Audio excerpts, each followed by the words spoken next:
بسم اللہ الرحمن الرحیم۔ کبھی آپ نے سوچا کہ اللہ نے اقرا سے شروع کیوں کیا؟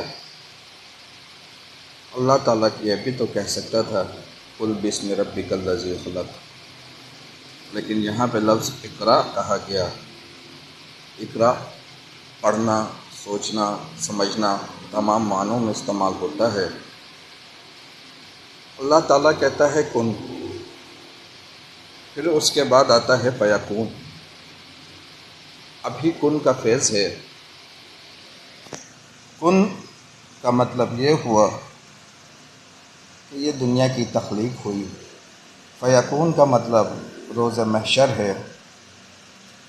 کن اور فیکون یہ وہ ٹریک ہے جس پہ انسانی زندگی گامزن ہے۔ بگ بینگ تھیوری نام تو سنا ہوگا، پڑھ بھی لیجئے گا۔ ایک دھماکہ ہے جو اللہ رب العزت کے کن کہنے سے ہوتا ہے۔ لفظ کن ادا ہوا، دنیا محور حرکت میں آئی، ہر چیز رقصاں ہوئی۔ حرکت زندگی کا نام ہے۔ زندگی کی پیدائش ہوئی، پھر دن بھی پیدا ہوا، پھر رات بھی پیدا ہوئی، پھر آدم کی تخلیق ہوئی۔ تخلیق کا عمل کائنات کی حرکت کے ساتھ ساتھ جاری و ساری ہے۔ یہ سارا فیض کن کا فیض ہے۔ اب ذکر کرتے ہیں فیکون کا۔ لفظ فیکون زندگی کے خاتمے کا اعلان ہے، یعنی حرکت تھمنا شروع ہوگی۔ کون سی حرکت؟ یہ وہ ابتدائی حرکت جس میں کن شروع ہوئی۔ فیکون ٹریک کا وہ فیض جب کائنات اپنی موومنٹ کو سلو کرنا شروع کر دے گی، اور ایک وقت ایسا آئے گا کہ جب کائنات کی موومنٹ رک جائے گی۔ اب زمین تھم گئی۔ زمین تھم گئی تو کیا زندگی رک جائے گی؟ کیا قیامت آ جائے گی؟ نہیں۔ سوچئے، قیامت کی نشانیوں میں سے ایک نشانی ہے سورج کا مغرب سے طلوع ہونا۔ عام حالات میں سائنس اس کی کوئی ایکسپلینیشن نہیں کر پاتی، لیکن سوچیں کہ جب سورج رکے گا، رکنے کے بعد وہ ایک لمحاتی وقفہ ہے، اس کے بعد اس نے اپنا محور تبدیل کرنا ہے۔ اب اس نے اینٹی کلاک وائز گھومنا ہے۔ اب جب یہ اینٹی کلاک وائز گھومے گا تو سورج مغرب سے طلوع ہوگا۔ یہ سارا پروسیس کس طریقے سے ہوگا، اس کو سوچنے کے لیے تھوڑا سا غور کیجئے۔ کن ابتدا ہے، یاد کیجئے۔ دھماکہ ہوا تھا تو حرکت ہوئی تھی ایک محور کے گرد۔ پوری کائنات حرکت میں ہے۔ محور پہ حرکت میں کوئی تبدیلی نہیں آ رہی، وہ اپنی جس ڈگری پہ قائم ہے اسی ڈگری پہ کنٹینیو چل رہی ہے۔ کائنات میں ریزسٹنس نہیں ہے، رکاوٹ نہیں ہے۔ اگر ریزسٹنس ہوتی تو موومنٹ میں تبدیلی ہوتی، محور میں تبدیلی ہوتی، حرکت میں تبدیلی ہوتی۔ لیکن زمین، سورج، چاند، ستارے سب کائنات میں ایک رفتار اور ایک محور کے حساب سے گردش میں ہیں، کیونکہ کوئی رکاوٹ نہیں۔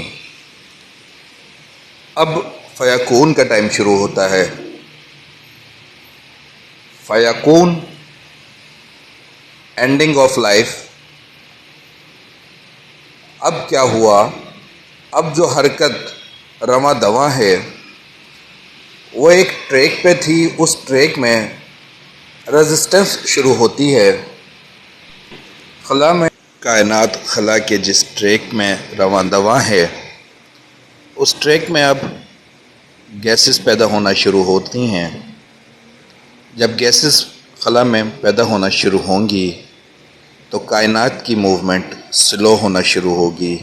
جیسے جیسے گیس ڈینس ہونا شروع ہوگی، کثیف ہونا شروع ہوگی، موومنٹ سلو ہونا شروع ہو جائے گی۔ پھر ایک مقام ٹریک پہ وہ آئے گا جہاں پہ ڈینسٹی اتنی بڑھ جائے گی کہ موومنٹ رک جائے گی۔ یہ موومنٹ رکنا لمحاتی ہے کیونکہ ٹریک آگے چینج ہو رہا ہے۔ اب آگے دوبارہ وہی خلا ہے جس میں نہ کوئی رکاوٹ ہے، نہ کوئی گیس ہے، تو اب موومنٹ اینٹی کلاک وائز ہوگی، اب سورج مغرب سے طلوع ہوگا۔ موومنٹ اتنی تیزی سے شروع ہوتی ہے کہ ایک چنگھاڑ سی پیدا ہوتی ہے۔ اب چنگھاڑ پیدا ہو چکی، جبرائیل علیہ السلام نے سور پھونک دیا، سور پھونکا گیا، موومنٹ اینٹی کلاک وائز ہوئی، سورج مغرب سے طلوع ہوا۔ مغرب سے طلوع ہوتے ہی گریویٹی بھی چینج ہوئی۔ گریویٹی اب زمین کے مرکز کی طرف نہیں رہی، اب کیا سمندر اور کیا پہاڑ سب ہوا میں اڑائے جائیں گے۔ یہ تھا وہ مفہوم فیکون کا جو جب ہم اقرا کے ذریعے سے سوچتے ہیں، سمجھتے ہیں اور پڑھتے ہیں تو ذہن میں آتا ہے۔